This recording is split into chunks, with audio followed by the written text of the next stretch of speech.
What up, this is Rama Screen covering movies, TV, and entertainment, and here's my review of Spider-Man Into the Spider-Verse.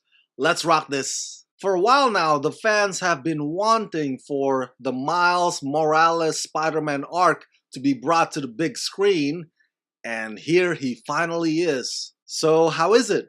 Well, Spider-Man Into the Spider-Verse is spectacular! One of the most awesome movies ever. It's got all the charms and the funny and the attitude that you love about Spider-Man and a bag of chips. This movie is thrilling, it's exhilarating, it's hugely imaginative, it's just super cool through and through. Plus, all of the other alternate Spider-Man characters are so appealing that you'll be begging Sony to make a standalone spin-off movie about each of them by the time the end credits roll. Scripted by Phil Lord and Rodney Rothman, Shameik Moore voices Brooklyn teen Miles Morales, who gets bit by a radioactive spider.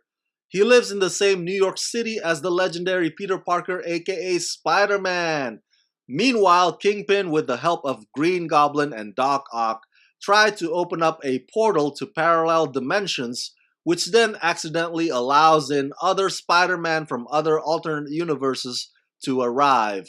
The new young Spidey, Miles Morales, must learn to own his new skills and become the hero in order to defeat the villains and help the other Spideys return to their respective homes. One of the many things that stands out about this film is the animation. My God, just that aspect alone is a total must-see about Spider-Man Into the Spider-Verse. Because not only that some of it harkens back to 2D hand-drawn on top of the 3D CG, but there's also a perfect mashup between those and anime style, through the character Penny Parker. And then there's the classic style cartoon with Peter Porker. And of course, the black and white noir, in addition to the films constantly giving out that comic book pages vibe. And even parts of it look like oil painting. It's silly, I know, but all these styles come together in this movie like fireworks. So as far as it being an animated movie,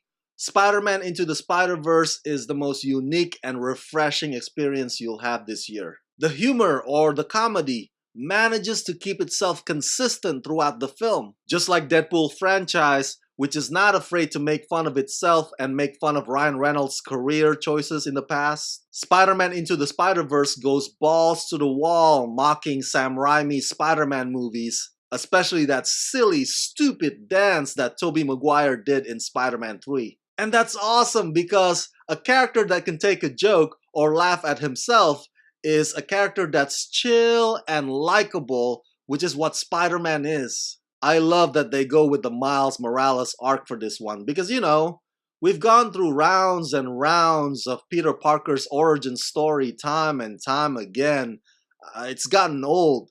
That one's been played out. And so Morales provides for an origin story that comes from a different angle, a different perspective.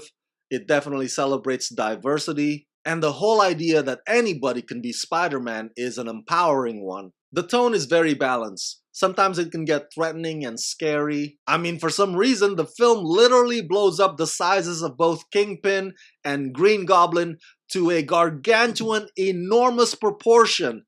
They almost seem monster-like.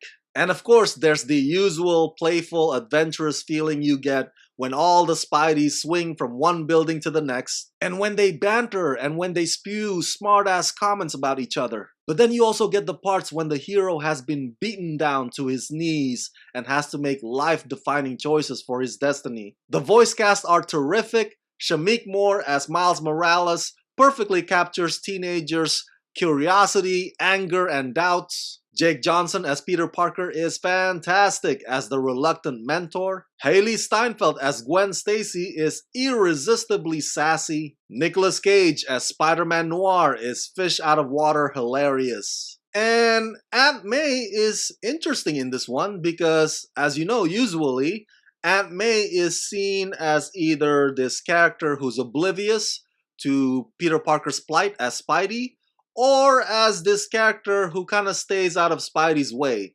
She's only there when Spidey comes home for dinner, for example. That's not the Aunt May in this one.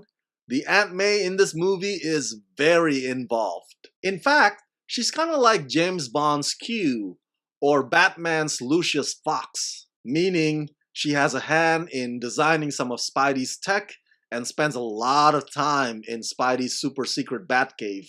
Okay, moving on.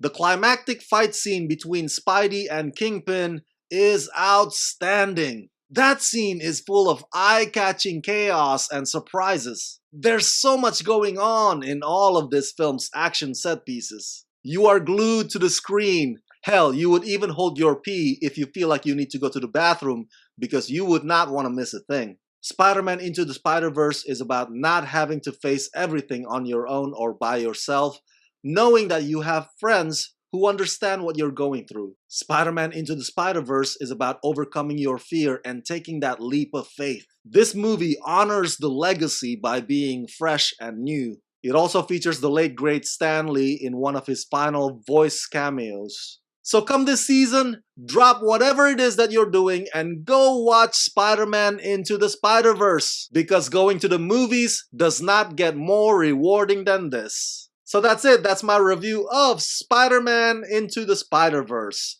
Share your thoughts in the comment section below and share this video with all your friends on the YouTubeverse. And as always, subscribe to my channel and ring the bell so you can get notified whenever I post new videos. Hey, if you like this review and you want me to make more, please contribute monthly to help support this channel at Rama Screen Patreon page. Become my patrons today at patreon.com/ramascreen. Let's rock this.